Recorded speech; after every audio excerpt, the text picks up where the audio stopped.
Have you noticed how incredibly difficult it feels lately for a small, independent business to just exist? Oh, absolutely. It's palpable. Right. I mean, think about it. You walk down Main Street in almost any town right now, and you look at the local shops. Yeah, the family-run hardware stores, the neighborhood cafes. Exactly. The independent auto mechanics. And if you really pay attention, they all seem to be operating under this invisible crushing weight. It's a very real pressure. It's as if they're trapped in a corridor, and that corridor is steadily narrowing.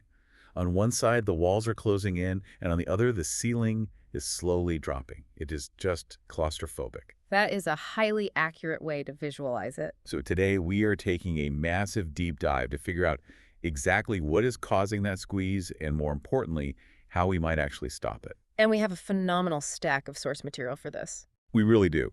Today's exploration is going to pull from a mountain of research. We are looking at economic policy papers, legislative analyses, international case studies. Yeah. I mean, we are going everywhere from a tiny, bizarre labor rule in France to a revolutionary new internet protocol in India to property tax codes in Denmark. It is a truly global synthesis. Our mission today, for you listening, is to extract the most impactful trends, the emerging news, and the strategic insights from all this research to understand how independent economic agency can be restored without just, expanding government bureaucracy. That is exactly the focus we need, because when you survey the macroeconomic landscape right now, what you are describing intuitively, that feeling of the walls closing in, is actually a measurable systemic structural squeeze. Right. It's not just a feeling. Not at all. The frameworks we are analyzing today refer to this as the economic harness. And what makes this harness so difficult to escape is that it is being pulled tight by two very distinct, very powerful, and opposing forces. Okay, so what is pulling on one side? On one side, we have what researchers call the capital agent. The capital agent. Yes. This represents the megacorporations, the dominant digital platform monopolies, the multinational conglomerates. We are talking about entities that are utilizing global algorithmic logistics, massive artificial intelligence data moats, and just an unimaginable scale of operations to capture an increasingly disproportionate share of global wealth. So it's the feeling of trying to run a local bookstore when your competitor is an algorithmic giant that somehow knows exactly what your customer wants to read before they even realize it themselves. Precisely. And they have the supply chain to drop it on their doorstep in 2 hours for cheaper than you can even buy it wholesale. That is the capital agent side of the harness. But then pulling the harness from the exact opposite direction, you have what the literature terms the state agent. Okay, the state agent, what does that look like? This represents the expansive, often well-meaning administrative bureaucracies that impose incredibly intricate regulatory frameworks, licensing rules, and heavy payroll taxes. Okay, but regulations usually exist for a reason, right? Right. Ostensibly, the stated goal of these regulations is public protection. They want to ensure safe workplaces, protect the environment, guarantee fair labor standards. But in practice, if we actually look at the data, these immense compliance overheads function as accidental barriers to entry. Wait, accidental barriers? Yes. They act as a de facto moat. Okay, let's unpack this, because the idea of a de facto moat is really fascinating. We usually think of a moat as something a company builds on purpose, to keep competitors out. Bro, like a proprietary software lock. Exactly, but you are saying the government is accidentally digging the moat for them. What's fascinating here is how the mechanics of scale actually interact with regulation. Okay. A massive conglomerate, a capital agent, can easily internalize and amortize the cost of a complex new regulatory framework. If a new environmental tracking law passes, a $1 trillion company just, hires 50 new compliance officers. Right, they just spin up a whole new department. They build a custom software dashboard, and they spread that cost across 10 million transactions. It becomes a fraction of a cent on their balance sheet. It's basically nothing to them. But for the small, family-run business, the local manufacturer or the independent grocer, that exact same regulatory requirement represents a massive, fixed, upfront cost. It becomes a completely stifling barrier. It's a toll booth. A toll booth. Yeah, that is the analogy that always comes to mind for me when I read this stuff. Imagine there was a brand new highway that every single business has to drive on to get their goods to the market. But right at the entrance, there's a toll booth that charges a flat fee of $50,000. Okay, I see where you're going. If you are a giant logistics corporation with a fleet of 10,000 delivery trucks, you pay that 50 grand, You divide it by your millions of daily packages and you barely even notice it. It's a rounding error. But if you are a guy who just bought a single delivery van and wants to start a courier business, that exact same flat toll completely bankrupts you before you even cross the bridge. You can't even enter the market. So the giant logistics company doesn't have to worry about the new guy competing with them because the toll booth kept him out. That is an incredibly accurate way to visualize it. And the data bears this out in ways that are truly staggering. When we look at the demographic trends of wealth and class, the hollowing out is measurable. How measurable? Well, in the United States, for instance, the share of Americans living in middle-income households fell from about 61% in 1971 to roughly 51% in 2023. Wow. 61 down to 51. We are talking about a massive demographic shift. Millions of families have slid out of that middle corridor. And it isn't just a temporary dip, right? It's a structural shift. The wealth concentration data we are looking at in the source material confirms that this isn't a cyclical blip where the economy goes up and down. No, it's structural. It is a ratchet. It only clicks in one direction. Between 1989 and 2022, the families sitting in the top 10% of the wealth distribution saw their share of total wealth grow from 56% to 60%. And look at the middle. Yeah, if you look at the middle, 40% the people who represent the absolute core of the traditional middle class, their share compressed from 37% down to 33%. The pie might be growing, but the middle class is taking home a smaller and smaller slice of it. And this brings us right back to your toll booth analogy and exactly how expensive that toll really is. The Small Business Administration data provides a very clear picture of this regulatory burden. Let's hear the numbers. According to the research, the average U.S. firm pays roughly $13,000 per employee annually, strictly for federal compliance. Wait, $13,000 per employee? Yes. And this isn't their salary, this isn't their health insurance, this is just the cost of navigating the paperwork, the legal counsel, the reporting software, and the administrative hours required just to prove you are following federal regulations. $13,000 per worker just to do the paperwork. That is already a heavy lift for a small local business. It is, but here is where the asymmetry really shows up. If you isolate the data and look specifically at small manufacturers, meaning manufacturing firms with fewer than 50 employees, that cost doesn't just go up incrementally, it skyrockets. Oh boy, how much? For a small manufacturer, the cost of federal compliance surges to over $50,000 per employee per year. $50,000 per employee. Yes. So if I own a small machine shop and I have 10 workers fabricating parts, I am paying $500,000 every single year just in compliance costs. Yes, and it is vital to understand that this acts as a massively regressive tax on small scale. By forcing a small manufacturing shop to dedicate $50,000 per worker just to administrative overhead, the framework essentially guarantees that they cannot price their goods competitively against a massive multinational factory that has automated its compliance. So my immediate question when I read this is this intentional? Intentional in what way? Like, when lawmakers sit down in committee rooms, are they actively saying, let's figure out a way to crush the little machine shop in Ohio to help the massive conglomerate? Or is this just a terrible accident of bureaucracy? The consensus among the analysts we are reviewing is that it is, for the most part, an accidental moat. An accidental moat. Yes. The administrative agencies are genuinely trying to achieve legitimate, widely supported social and economic objectives. They want to ensure that chemical runoffs don't poison rivers, they want to ensure that heavy machinery is operated safely, and they want to ensure fair labor practices. Which are all good things. Exactly. The problem isn't the goal. The problem is the blunt instrument of application. They use a uniform, one-size-fits-all regulatory framework. The Organization for Economic Cooperation and Development, the OECD, recently noted that across developed economies, compliance tasks absorbed about 4.2% of all wage shares in 2024. Just think about what that actually means on the ground. That is 4.2% of all human labor time directly diverted away from productive work. It's a massive drag. Instead of a worker building a better product or serving a customer or innovating a new process, they are sitting at a desk filling out a 40-page form to prove to a state agency that they were building the product safely. Exactly. And that 4.2% hit is something a huge corporation can comfortably absorb by creating an entire department of compliance specialists. But for the small business owner, that 4.2% is often their weekend. Right, they don't have a compliance department. Exactly.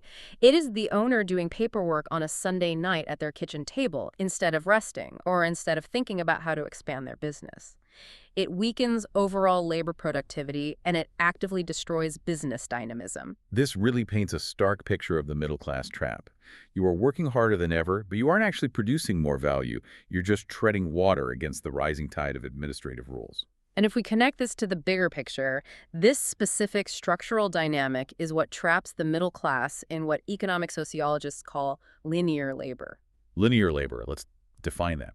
Linear labor is when you are simply trading your finite hours for a wage that, in real terms, is often stagnant. Because you are constantly fighting against this high compliance overhead, you are blocked from transitioning into compounding asset accumulation. And compounding asset accumulation is how actual multi-generational wealth is built. Right. It's owning equity. It's building a business that grows in value while you sleep. But if all your excess capital and all your excess time are eaten up by the harness, by the toll booths and the paperwork, you can't build equity. Precisely. You remain a wage earner, perpetually squeezed. So the central question of this deep dive becomes, how do we fix this? Right. If these regulations are creating a massive accidental moat that protects big business and stifles independent agency, the logical first step is that we must find a way to drain that moat. We need to restructure the rules of the game. Which brings us to the first major strategic concept we found in the research. And I really love the terminology for this asymmetric deregulation, and specifically a concept called tapered compliance. It's a crucial concept. Because the obvious knee-jerk reaction when you hear about excessive regulation is to just yell, abolish it all, burn the rule book. But the literature suggests a much smarter, more surgical approach. Yes, the goal is not to plunge the economy into a deregulated free-for-all where safety is ignored. To understand why we need this surgical approach, we first have to understand the specific pathology of how regulations are currently designed. We need to talk about binary regulatory cliffs. Binary regulatory cliffs. Yes, and how they create devastating growth traps for small enterprises. Okay, a binary cliff. The perfect example of this in the real world comes from an incredible economic study highlighted in our research by Garicano, Lalarge, and Van Reenen. The France study. Yes, they looked very deeply at France, and specifically at France's incredibly rigid labor laws. It turns out the French government has bundled a massive amount of administrative mandates that trigger at one exact, highly specific moment the day a company hires its 50th employee. That 50-employee threshold in France is notorious in labor economics. It is a textbook example of a binary cliff. So what happens? When a French firm has 49 employees, they operate under a relatively manageable set of rules. But the instant they hire worker number 50, they cross an invisible tripwire, and they suddenly face a nonlinear, exponential introduction of complex mandates. What kind of mandates are we talking about here? Suddenly, the firm is legally required to create a formal works council. They have to establish a dedicated health and safety committee. They are forced to implement mandatory profit-sharing plans. The rules for firing employees become vastly more complex and restrictive. That's a lot all at once. The sudden jump in fixed overhead, just the cost of legal counsel and HR personnel required to manage these new committees and plans is enormous. Now, business owners are generally very rational actors, right? They look ahead, they see that massive cliff approaching, and they do the math. They absolutely do. They realize that hiring employee number 50 might actually make the company less profitable than staying at 49 employees, because the new revenue that one employee brings in is completely wiped out by the cost of the new bureaucracy. So what do? If you look at a graph showing the size distribution of firms in France, there is a massive, unnatural spike, a huge bunching of companies that have exactly 49 employees. It is a visible distortion of the entire economy. These companies literally refuse to grow. They stop hiring. Wow. If they get a big new contract, they might turn it down, or they might try to outsource it to independent contractors, specifically to avoid stepping over that line and getting hit with the regulatory hammer. And the researchers actually quantified the cost of this fear, didn't they? They did, and the macroeconomic cost of this single arbitrary threshold is staggering. What's the number? Garicano and his team calculated that the overall welfare costs to the French economy, the lost productivity, the lost jobs, the lost innovation, because these firms refuse to scale, amounts to roughly 3.4% of France's total gross domestic product. That is tens of billions of dollars evaporating. simply because of a poorly designed regulatory cliff. And we see a highly similar dynamic operating in the United States, particularly around the Affordable Care Act. Oh, really? Yes, the ACA contains an employer mandate that heavily kicks in at 50 full-time equivalent employees. If a company hits that number, they are suddenly required to offer specific levels of health insurance or face steep penalties. So it's the exact same 50-employee threshold. Exactly. As a result, empirical studies have shown that U.S. small businesses actively manipulate worker hours, keeping people on part-time status, or halt their expansion entirely to stay safely at 49 employees. It is the exact same growth trap. So the cliff actively punishes success. But on the flip side, the historical record gives us amazing examples of what happens when you actually clear these arbitrary barriers out of the way. The micro-leapfrogging effect. Yes, the framework we are looking at calls this micro-leapfrogging, and my absolute favorite example of this is the United States craft beer industry. The brewing industry is a phenomenal case study in regulatory capture and subsequent asymmetric deregulation. Let's set the stage. To understand it, you have to look at the post-Prohibition era.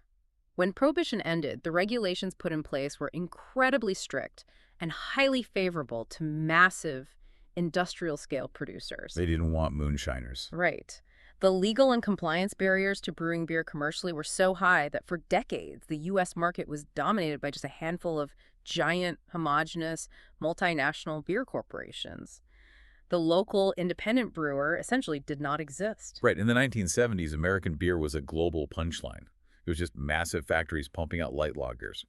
But then, in 1978, a very specific regulatory change happened. What did they do? President Jimmy Carter signed a bill that federally legalized the home production of a small amount of beer or wine for personal use. It stripped away a Prohibition-era rule that was acting as an absolute barrier to entry. A simple change. Very simple. They didn't hand out government grants to brewers. They didn't create a Department of Beer Innovation. They just got the state out of the way of the smallest players. And the results of removing that one regulatory block were explosive. By allowing individuals to experiment, iterate, and learn the craft without the threat of federal prosecution or massive compliance overhead, it seeded an entire revolution. It really did. The micro-leapfrogging effect took hold. The U.S. went from having just 89 commercial breweries in 1978 to over 9,200 breweries by the year 2021. That is a staggering multiplier, from 89 to over 9,000. It completely revitalized a stagnant, monopolized industry. It radically expanded consumer choice, but more importantly, it created tens of thousands of localized independent jobs. And with secondary markets, too. Absolutely. Local farmers growing specialized hops, local graphic designers creating labels, neighborhood tap rooms anchoring local real estate. It provides definitive proof that when small entrants are allowed to capitalize on open market niches without being crushed by immediate fixed costs, they thrive. Okay, let's pause and push back on this, because I want to make sure we aren't painting a utopian picture of total deregulation. That's a fair point. If the proposed solution is to simply say, regulations are too expensive for small businesses, so let's just make small businesses completely exempt from the rules, don't we run a massive risk? A risk of what? Well, aren't we basically incentivizing a shadow economy? If a company knows they're exempt from environmental rules or worker safety standards as long as they stay under 50 people, we might end up with a permanent class of stunted, dangerous, unregulated firms that intentionally stay small to dodge the law.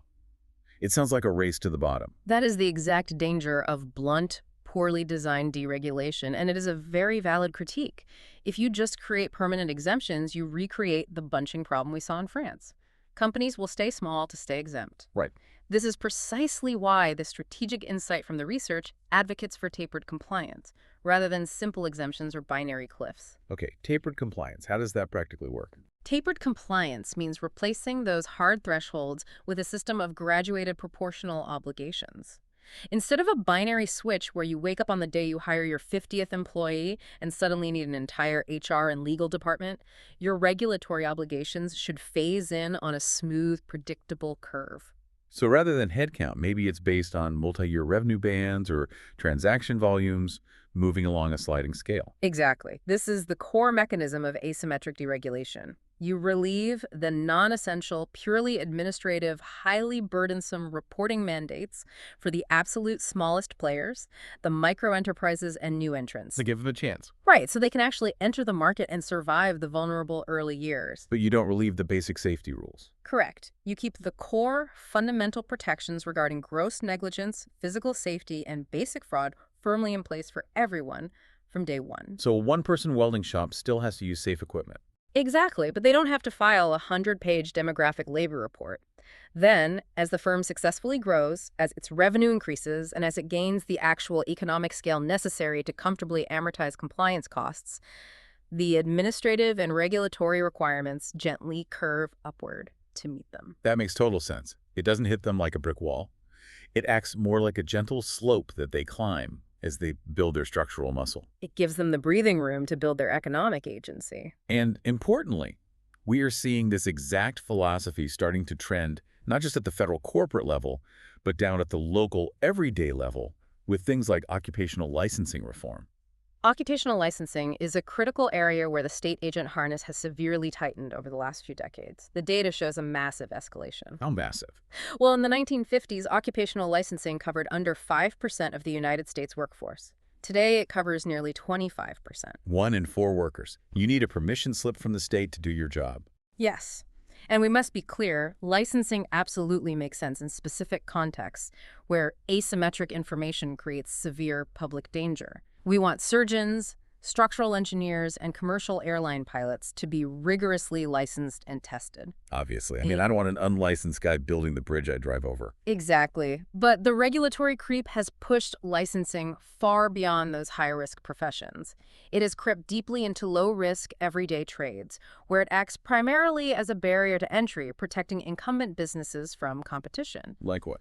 The research points to widespread requirements forcing people to pay thousands of dollars in fees and spend hundreds of hours in mandatory state-approved training programs simply to become hair braiders, interior designers, auctioneers, or florists. Wait, florists? It's protectionism disguised as consumer safety. I mean, if I hire an unlicensed florist, the worst thing that happens is I get an ugly bouquet. I don't die? Right. But by making it incredibly difficult to become a florist, the existing florists can charge higher prices. Exactly. This dynamic artificially transfers income away from consumers to the licensed practitioners. But more detrimentally, it severely reduces labor mobility for the working class. It traps them. It prevents people from moving states or quickly pivoting to a new career when the economy shifts. However, the emerging strategic trend is pushing back against this. States are increasingly adopting interstate reciprocity, meaning if you are a licensed cosmetologist in Ohio, you are automatically recognized as licensed in Pennsylvania, removing the need to recertify. That's a great step. Furthermore, there is a growing bipartisan push for the outright delicensing of low-risk trades, replacing mandatory licenses with voluntary certification. Okay, so let's summarize where we are. We can fix the state agent's accidental moat. Right. We can taper regulations, smooth out the cliffs, and strip away unnecessary occupational licenses. We essentially get the state out of the way of the small entrepreneur. That's the first pillar. But that brings us to a massive, glaring question. Let's say we do all of that. We free these small businesses from the regulatory harness. How on earth do they actually compete with the massive, hyper-efficient, algorithmic logistics of a company like Amazon or an Uber or a DoorDash? And that is the challenge of the capital agent. Right, because a local mom-and-pop shop with a perfectly tapered compliance curve still doesn't have a billion-dollar AI routing their deliveries, and they don't have a global search engine driving traffic to their site. To survive, they need scale. They absolutely do. And that logically moves our deep dive into our second major concept, protocol-based scale and the strategies for dismantling digital monopolies. This is where we pivot from the state agent to directly confront the capital agent. To understand the power of big tech, we have to view them through the lens of economic theory as platform monopolists. Platform monopolists. In a classical economic sense, these massive tech companies have succeeded because they have brilliantly resolved what are known as cohesion transaction costs. Okay, let's pause. Cohesion transaction costs.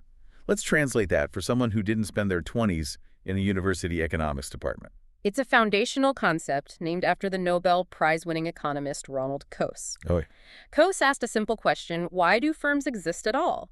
Why isn't everyone just an independent contractor? Good question. His answer was that in any open market, there are high costs and frictions associated with simply making a transaction happen. You have to spend time and money finding a buyer or a seller that's discovery. Right. You have to negotiate a price. You have to establish trust and make a secure payment. You have to organize the physical logistics of moving the item. And you have to enforce the contract if something goes wrong. All of those steps represent friction. So before the internet, if I wanted a specific rare book, I'd have to call 20 different bookstores, drive across town, hope they actually have it, hand them cash, and drive home. Huge friction. Exactly. What big tech platforms did was resolve those frictions. Amazon, Uber, DoorDash, Airbnb, they took all of those curation costs, the discovery, the payment, the trust, the fulfillment, and they bundled them into beautifully seamless, highly convenient, closed digital ecosystems. They made the transaction effortless. It did. But, and this is the crucial part, because they own the entire closed loop of that infrastructure, they extract massive monopoly rents. They act as absolute gatekeepers between the business and the consumer. And the numbers they extract are borderline extortionate. When you look at the financials in our research, it's shocking. It really is. These platforms routinely charge restaurants 15 to 30% commission for food delivery. If you look at e-commerce, when you factor in fulfillment fees, storage, and mandatory on-platform advertising just to be seen, small merchants are often handing over up to 50% of their revenue to the platform. Half their revenue. The small business, the local restaurant, the independent merchant, is completely harnessed to the tech giant. They don't own their customer data, they can't negotiate the fees, and they are essentially reduced to mere price takers. They are operating as the digital equivalent of sharecroppers on the platform's land. Which is why the solution presented in the framework is a paradigm shift. We must transition away from proprietary closed platforms and move toward open protocols acting as digital public goods. The strategic insight here is that we need to unbundle the digital value chain. I think the best analogy here is the internet itself, specifically the foundational protocols we all use every day without thinking about it. How so? Let's think about HTTP for websites or SMTP for email. Nobody owns email. No single corporation controls it. It is an open protocol. Right. Because of that, if I have a Gmail account, I can type out a message and send it to your Yahoo account or to your company's private server or to an old AOL address, and it just works seamlessly. It's interoperable. Exactly. The protocol is the shared open language that allows all these different competing systems to talk to each other. So the profound question is, why isn't shopping like that? Why can't I use my preferred banking app to order food from a local restaurant that uses a completely different delivery dispatch system? Why are we forced into these closed silos? That vision making commerce operate like email is the exact premise of the Beckon protocol. And this isn't just an abstract theory. We have a massive real-world example of it operating at astonishing scale right now. And where is that happening? I am talking about India's ONDC, the Open Network for Digital Commerce.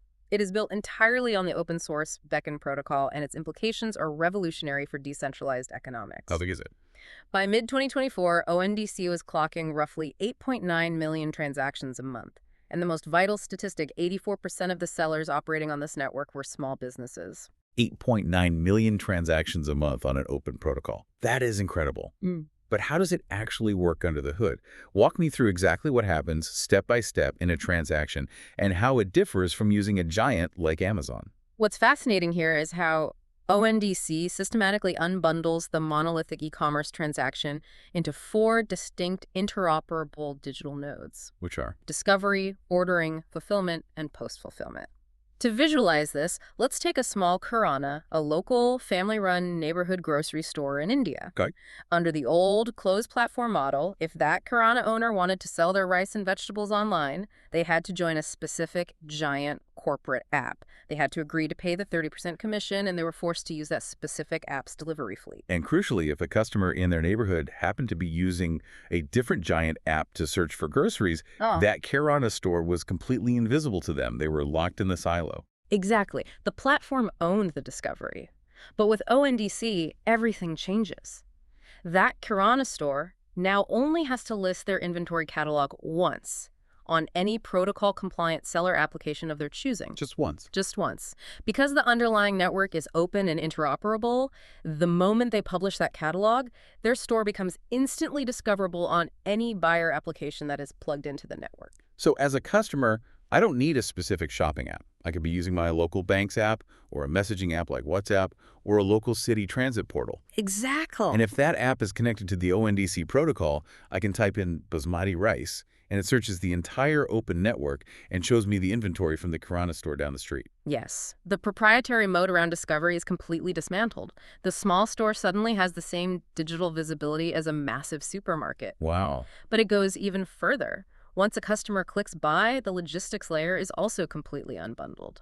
The Kirana store isn't forced to use an expensive, platform-mandated delivery fleet. Who delivers it then? Instead, the protocol automatically broadcasts the delivery request and matches the order with a third-party open logistics provider, maybe a local courier company, or an independent bike messenger who offers the best rate for that specific geographic route at that specific time. This is genuinely blowing my mind. The gatekeeping fees are just vaporized. The independent small business can dynamically assemble a customized operational stack, mixing and matching discovery apps and delivery fleets, getting highly competitive rates at every step of the chain. It creates true market competition. It is like giving a tiny corner store the exact same algorithmic matching power and logistical reach as a trillion-dollar tech giant, but without forcing them to hand over all their profits or their customer relationships. And the implications of this open protocol extend far beyond just selling physical goods. The research highlights how this architecture perfectly integrates with another initiative called the Open Credit Enablement Network, or OCEN. Right, because we haven't talked about banking yet, and access to capital is another massive bottleneck that chokes small businesses. Traditionally, if iMicroenterprise or a small merchant needs a short-term loan to buy inventory, they face huge hurdles. Traditional banks usually require hard collateral like real estate or expensive machinery, which many small shop owners simply do not have. And credit scores. Furthermore, banks rely on traditional credit scores, which might not reflect the actual daily cash flow of a bustling street vendor. But on an open protocol, every single digital transaction, every bag of rice sold, every successful delivery is immutably recorded on the network in real time. Ah, I see where this is going. The data becomes the collateral. Precisely. OCEN democratizes access to capital by allowing these micro, small, and medium enterprises to utilize their verified real-time transaction history on the open protocol as mathematically soundproof of their creditworthiness. That's brilliant. They can permit lenders to see their exact daily revenue stream. Consequently, they can secure tailored, incredibly short-term financing, sometimes loans meant to be paid back in a week, almost instantly, without going through a weeks-long traditional bank evaluation. Okay, I have to step in and push back here because this sounds almost too perfect. The technology is elegant, the theory is sound, and it clearly works for the small business. But there is a massive economic elephant in the room. The cold start problem. Exactly, the cold start problem. The entrenched big platforms, the Amazons, the Ubers, the Swiggys, they already exist. They are deeply embedded in our phones. They already have tens of millions of buyers, and they already have millions of sellers. The network effect is fully locked in. It is a massive hurdle. How do you possibly convince consumers to change their habits and adopt a new open protocol when the walled gardens are already so comfortable, so frictionless, and so culturally dominant? You have correctly identified the absolute hardest problem in network economics. Overcoming an entrenched network effect is brutally difficult. Open protocols, by their nature, are public goods. Because no single megacorporation owns the protocol, no single corporation has the financial incentive or the concentrated capital to spend $2 billion on a Super Bowl advertising campaign to bootstrap the network and lure in users. The research indicates that to break the inertia, you need what the literature calls an anchor sponsor to fund the commons and solve that initial agonizing cold start problem. So we need someone with deep pockets who doesn't care about making a direct profit on the software, like the government stepping in. Exactly. Think about the history of the internet itself. The foundational research and the early routing protocols were funded by the United States government through DARPA. They acted as the anchor sponsor for the digital age. And in India. In the case of India's ONDC, the Indian government's Department for Promotion of Industry and Internal Trade, the DPIIT, stepped into that role. They provided the initial seed funding, they provided the regulatory and policy backing to legitimize it, and crucially, they provided the institutional trust necessary to get the first critical mass of banks, logistics companies, and regional apps to plug in. So the state temporarily acts as the catalyst to build the road. But once the road is built, they step back and let the open market drive on it. That is the model. Once that flywheel starts spinning and reaching a critical density, the sheer economic efficiency of the open protocol takes over. Sellers migrate because the fees are lower, buyers migrate because the prices are better and the selection is wider. So open protocols can free our digital data and our digital commerce. They give us a mechanism to break the algorithmic harness. But as I read through our stack of research, a fascinating and somewhat terrifying shift became apparent. Physical goods in the real world are increasingly being locked down by the exact same kind of digital walled gardens. That's absolutely true. It isn't just software apps and websites anymore. It is the actual hardware we touch. It's our cars, our tractors, and our smartphones, which logically moves our discussion from digital interoperability straight into physical repairability. Let us dive into our next major concept: mandated interoperability and the right to repair. This is a perfect transition because the proprietary moat concept we just discussed regarding e-commerce platforms applies directly to physical manufacturing. How so? Over the last 20 years, major manufacturers have realized a harsh economic truth: simply selling a physical product once in a highly competitive global market is a relatively low-margin business. Right, they want subscriptions. To satisfy shareholders, they need recurring revenue. They want to capture the entire lifetime service and maintenance revenue of that physical product. And the tactics they use to capture that revenue are incredibly frustrating and often highly deceptive to the consumer. We aren't just talking about a company suggesting you use their repair shop. We are talking about engineered physical blockades. Things like proprietary screws. Yes. Manufacturers using proprietary screws that have bizarre shapes, meaning you literally cannot buy a screwdriver at the local hardware store to open your own laptop. And even worse, we were talking about software blockades, specifically a tactic called parts pairing. Parts pairing is perhaps the most insidious evolution of the physical moat. Manufacturers serialize individual components like a smartphone screen, a battery, or a camera module with unique digital signatures tied to the device's main logic board. So if I drop my phone and crack the screen, and I happen to have an identical, completely genuine, brand new screen from another broken phone of the exact same model, Right. I should be able to just swap them out, right? Like changing a tire on a car. Historically, yes. But with parts pairing, if you or an independent neighborhood repair shop physically swap that perfectly good screen, the phone's software runs a check upon booting up. And what does it do? It recognizes that the serial number of the new screen does not match the serial number registered in its database. And even though the hardware is flawless, the software will intentionally disable features like Face ID or the camera, or it will constantly display terrifying warning messages, or it might just brick the device entirely. They use encryption, digital rights management, software locks, and strictly restricted parts supply chains to systematically force consumers and businesses away from local independent repair shops. They herd everyone into incredibly expensive, authorized corporate repair networks. And the macroeconomic effect of this is that it completely suffocates the local service economy.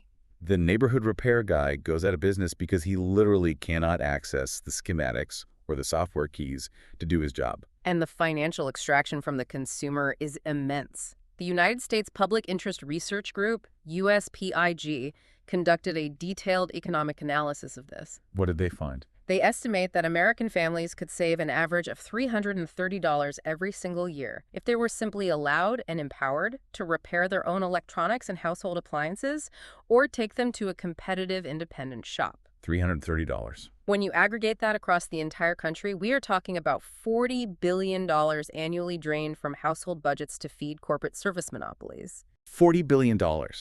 That is money that could be spent in local economies or saved or invested, but instead it is just an invisible tax on owning modern things. But the research shows that the legislative momentum is shifting rapidly to break these physical moats. It is. And the fascinating part is that the blueprint for how to defeat this didn't come from the tech sector. It came from the automotive sector. Yes, the automotive industry has been the vanguard of the right to repair movement. Specifically, we have to look at the state of Massachusetts. Right, the telematics laws. In 2012, and again updated in 2020, Massachusetts passed revolutionary right to repair laws regarding vehicle telematics. Modern cars are essentially rolling computers. They generate massive amounts of diagnostic data. And the automakers wanted to lock that up. Automakers tried to monopolize that data, sending it wirelessly back to their own servers and only allowing franchised corporate dealerships to access it. If your engine light came on, the local mechanic wouldn't be able to tell you why. But the Massachusetts law legally forced the automakers to equip vehicles with a standardized open data platform. It legally mandated interoperability. Right. Okay. It meant that independent local mechanics and the actual car owners themselves could access the exact same telematics and diagnostic data as the multi-million-dollar franchised corporate dealers. And the economic impact of preserving that open access is staggering. By keeping that diagnostic data open, the legislation actively sustains a $413.7 billion auto aftermarket in the United States. Wow. Over $400 billion. It is the reason independent garages can actually survive and compete on price and service. And the exciting news in the policy research is that we are finally seeing this legislative framework move decisively into digital electronics and agricultural equipment. The progress in just the last 2 or 3 years has been incredibly rapid. In 2022, New York passed the Digital Fair Repair Act. We've seen similar robust laws passed in Minnesota and California. Oregon was a big one recently. Yes. Oregon recently made headlines because in 2024, they became the very first state to legally explicitly ban the practice of parts pairing that we were just talking about. Oh. And it is not just an American phenomenon. Europe is moving fast, too. Over in Europe, the massive 2024 EU Repair Directive explicitly forces manufacturers to provide spare parts and specialty tools to independent shops at reasonable prices. Yeah. And it legally voids contractual clauses that attempt to obstruct independent repair. And here's where it gets really interesting, because it is not just about the economics of saving $100 fixing a broken laptop screen. Right. It is the profound environmental angle. The physical waste we generate as a society by treating incredibly complex, resource-intensive technology as disposable is terrifying. The e-waste metrics are deeply concerning. Our sources point out that extending a smartphone's life by just one single year, keeping it out of a landfill for 12 more months, reduces its overall lifetime carbon footprint by nearly a third. We are strip mining rare earth metals, running massive factories and shipping pallets across the ocean, only to throw away a perfectly functional device that just needs a $20 battery replacement, all because a manufacturer decided to glue the casing shut and pair the parts to force an upgrade. Right to repair is about economics, yes, but it is fundamentally about combating the e-waste crisis. If we connect this to the bigger macroeconomic picture we have been drawing, right to repair is about legally dismantling a corporate moat to redistribute wealth generation. How does it redistribute it? By using state power to force manufacturers to open up their diagnostics, their schematics, and the physical parts supply, we are taking high-margin service and repair jobs and forcefully shifting them away from centralized, extracted corporate monopolies. Well, I see. We are returning that specific wealth generation capacity back to decentralized, community-based micro-enterprises. It allows the local auto mechanic, the neighborhood cell phone repair kiosk, and the independent farmer who needs to fix their own combine harvester during a crucial harvest window to reclaim their economic agency. Now, in the spirit of absolute analytical fairness, I want to make sure we represent the original equipment manufacturer's perspective impartially here. Of course. The analysis notes that the companies pushing back hardest against rights to repair the massive tech firms and agricultural giants are raising specific arguments that we should acknowledge. What are their main arguments? They state that they have genuine concerns about brand damage. Their argument is, if an untrained, independent shop does a terrible, dangerous job repairing a phone and the battery catches fire, the consumer might not blame the repair shop. They will blame the brand for making a faulty product. That's a valid concern. Furthermore, they express deep worries about intellectual property theft, arguing that opening up detailed schematics essentially hands their expensive trade secrets over to international rivals. And to be fair, there are real safety and cybersecurity arguments at play. We are moving into an era of fully autonomous 2-ton electric vehicles. Yes, safety is paramount there. Nobody wants amateur backyard mechanics hacking the steering software of a car that drives on the highway, or disabling critical emissions controls on heavy agricultural equipment. The framework acknowledges these are serious claims. They are indeed serious claims, and policymakers have to navigate those specific risks carefully. But the consensus among the policy reform advocates in our research is that you absolutely do not need to grant a corporation a total unregulated monopoly to solve those safety issues. The alternative to a closed monopolistic system is not total dangerous anarchy.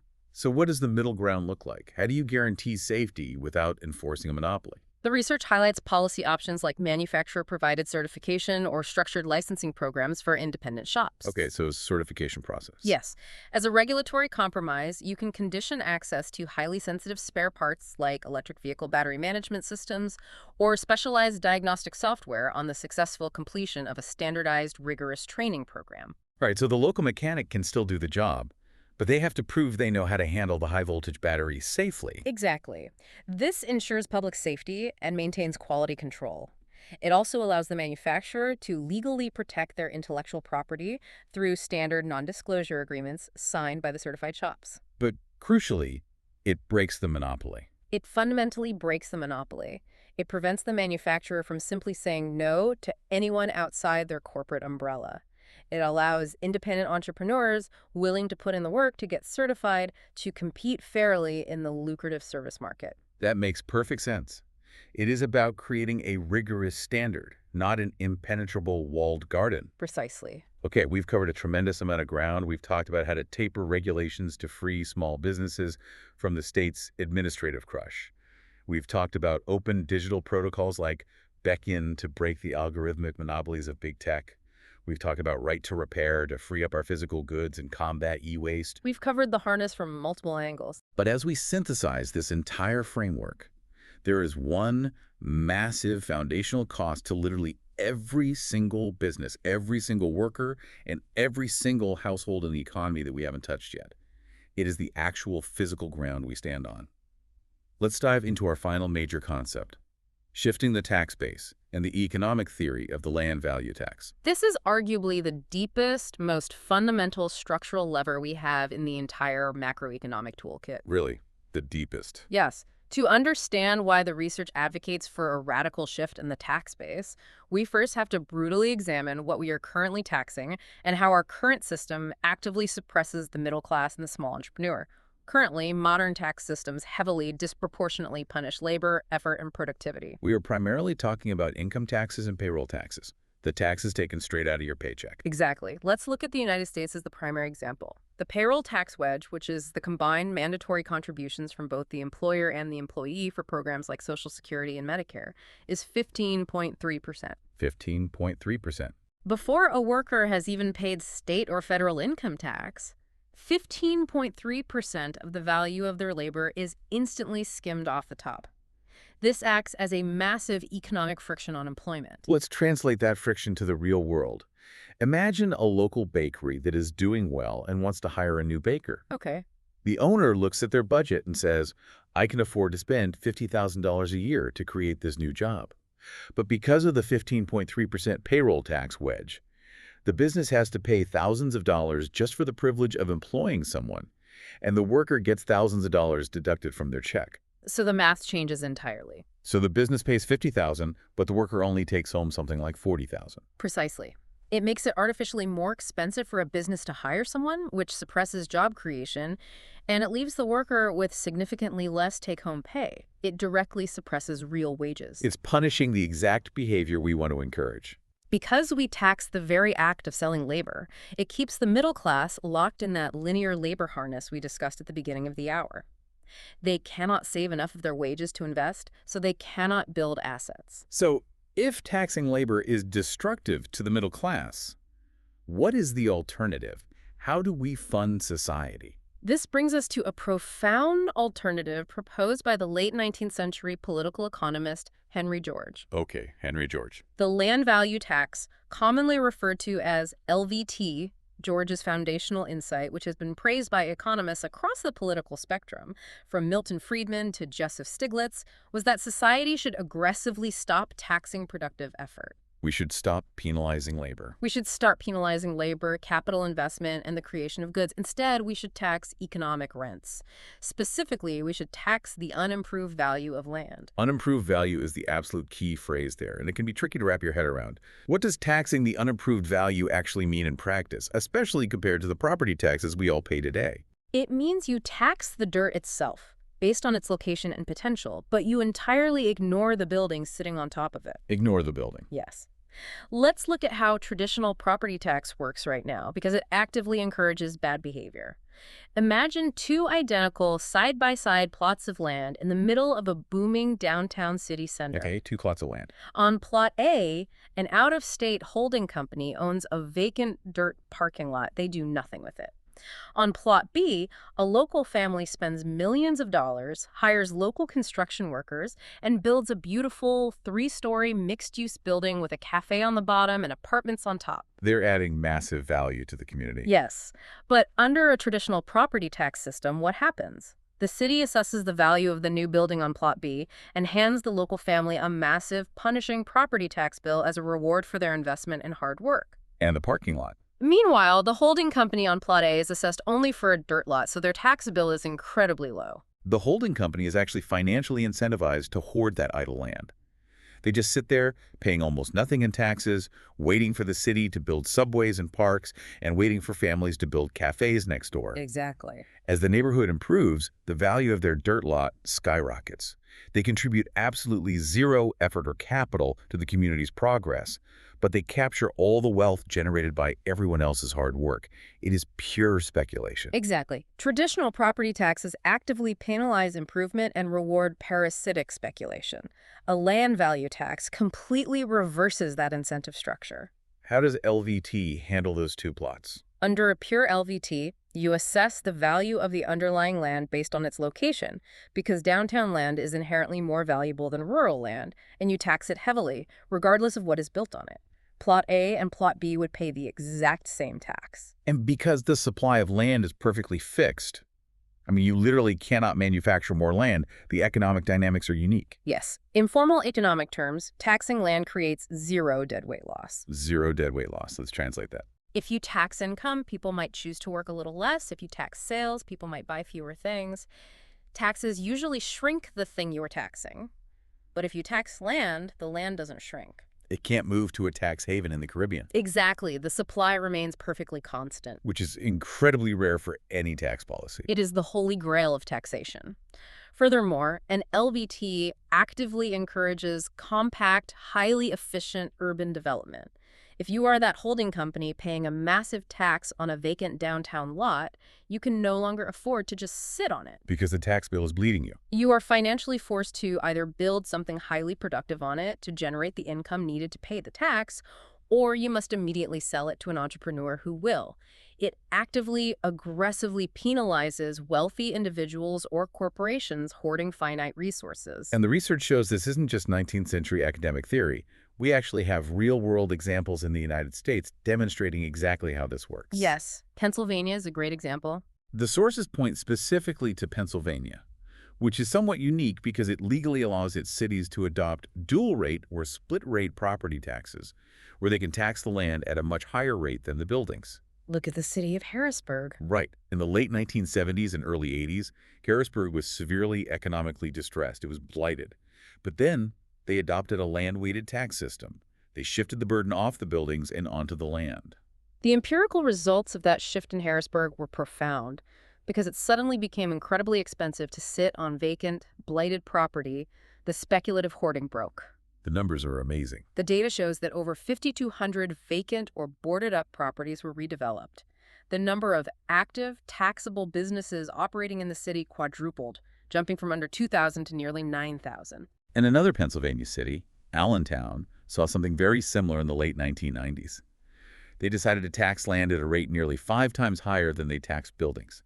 Within just 5 years of making that shift, new building permits in Allentown jumped by 32% compared to the previous era. The LVT visibly and measurably nudges idle, hoarded resources into productive, community-enriching use. Okay, I am going to push back here. Because whenever you start talking about radically raising taxes on property owners, there is an immediate, incredibly obvious concern that everyone brings up. I know exactly what you're going to ask. If you tax the land heavily, don't the landowners, specifically the large corporate landlords, just turn around and pass that exact tax cost straight down to their renters?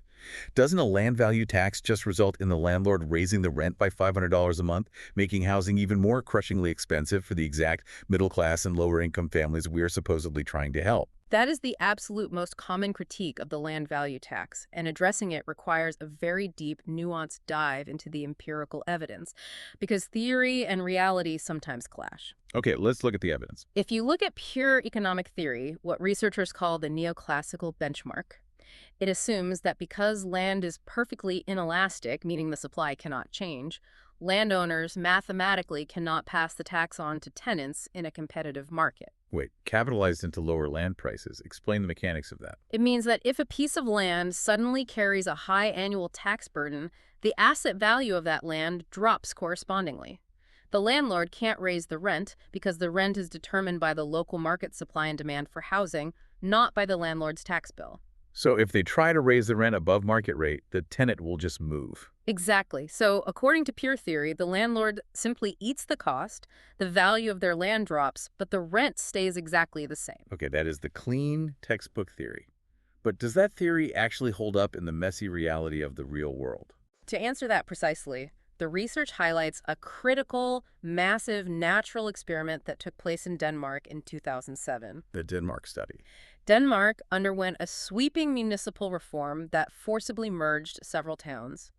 This reform forced nearby towns, which previously had very different land tax rates, to suddenly adopt new unified tax rates.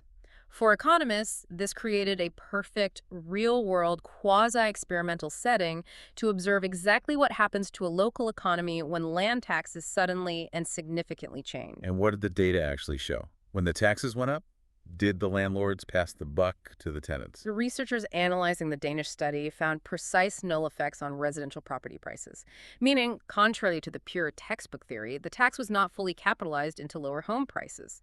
The asset values didn't drop as much as expected.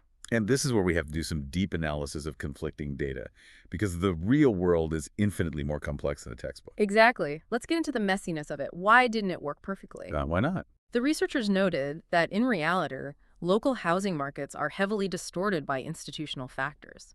For example, Denmark has specific rent control regulations that explicitly legally allow landlords to pass certain tax increases through to their tenants. So the law actually allowed the pass-through. Right. So in regulated markets, the incidence of the tax doesn't perfectly fall only on the wealthy landowner. Landlords do sometimes manage to pass costs down. Furthermore, the Denmark study showed that merely imposing higher land taxes didn't necessarily spur a massive aggregate wave of new development on its own in that specific, highly regulated context. Wait, so the Pennsylvania examples in the U.S. showed massive, explosive redevelopment and revitalization, but the Denmark study didn't show the same building boom. Correct. Context and local zoning laws matter immensely. What the Denmark study did find, however, was a very significant demographic shift. They observed that higher land taxes caused older homeowners to physically sort away from high-tax areas. Because they were house rich but cash poor. You have an elderly couple living on a fixed retirement income, but they happen to live in a house sitting on land that has become highly valuable over the last 40 years. The high land tax hits them, they don't have the cash flow to pay it, and they are essentially forced to sell their family home and move. That doesn't sound equitable or politically viable at all. And that is the crucial, sobering takeaway from the research. It highlights that while the land value tax is theoretically perfect and structurally brilliant in an economics textbook, its real-world application requires incredibly careful, empathetic policy design. You can't just flip a switch. You absolutely cannot implement a pure high land value tax in a vacuum. If you do, you run the severe risk of hurting low-income, land-rich populations like those older retirees we mentioned, or family farmers operating on the edge of a growing city who suddenly face a massive tax bill they simply cannot pay from their daily wages or fixed incomes. So how do you fix that structural design flaw? How do you make the brilliant incentives of the LVT work without displacing grandmothers and bankrupting small farmers? The economic consensus in the sources is clear. You must combine the land value tax with a mechanism called revenue recycling. Revenue recycling, how does that operate? It means you take the massive, newly generated revenue captured from taxing the underlying land values, the taxes mostly paid by the corporate speculators and downtown landlords, and you intentionally directly distribute it back to the public. Like a dividend. You can do this through direct social dividends, literally cutting a check to every citizen, or more powerfully, you use the LDT revenue to drastically cut or entirely eliminate income taxes and payroll taxes. Oh, I see. You change the balance of the scale. Exactly, because low and middle income earners have what economists call a higher marginal propensity to consume, meaning they spend a larger percentage of their income on necessities rather than hoarding it in offshore accounts. Recycling those revenues ensures they are protected. They get the money back immediately. If you eliminate the 15.3% payroll tax, that working family suddenly has a massive increase in their take-home pay. That increase in their wages far outweighs whatever minor increase they might see in their rent or their land tax. Wow. Revenue recycling mathematically guarantees a net reduction in the overall fiscal burden for the working and middle class, while still ruthlessly forcing the corporate speculators holding empty downtown lots to finally pay their fair share to society. It is a complete fundamental rewiring of the entire macroeconomic incentive structure. You stop punishing the worker for working, you stop punishing the builder for building, and you start taxing the speculator for hoarding. It is a brilliant framework. But clearly, as the Denmark study shows, the granular implementation details are absolutely everything. Wow. We have covered a truly incredible amount of ground today. We really have.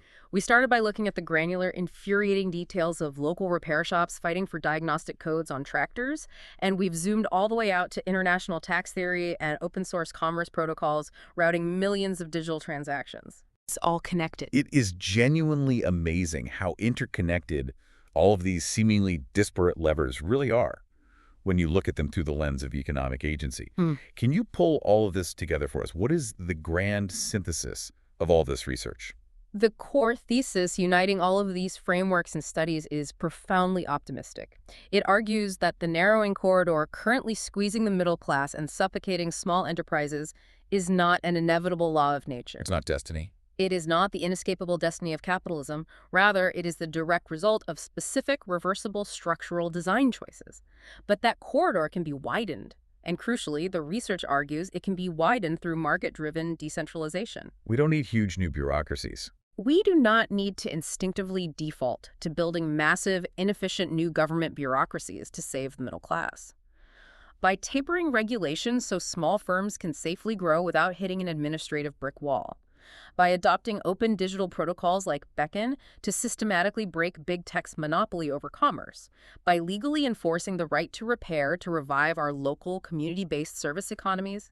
And by fundamentally shifting our tax base away from punishing productive labor and toward taxing hoarded land value, we can fundamentally tilt the macroeconomic incentives of the world. We can change the game. We can engineer an environment that naturally, organically favors distributed, independent economic activity. We can allow people to escape the linear labor trap and restore the promise of compounding asset accumulation for everyone. So what does this all mean? To you listening right now, it means that the architecture of our daily economy is a choice. We built the harness, which means we can unbuckle it. And the ideas we've explored today, they aren't just academic thought experiments debated in university faculty lounges, and they aren't utopian pipe dreams. They are actively happening right now. They are being fiercely debated in state legislatures, passing real repair laws that affect your phone and your car. They are functioning right now, today, in Indian tech hubs, processing millions of open transactions and funding local grocers. They are being analyzed and implemented in European parliaments. The structural shift toward decentralization is already underway. It's gaining momentum. But as we wrap up, I want to leave you with one final provocative thought to mull over on your own.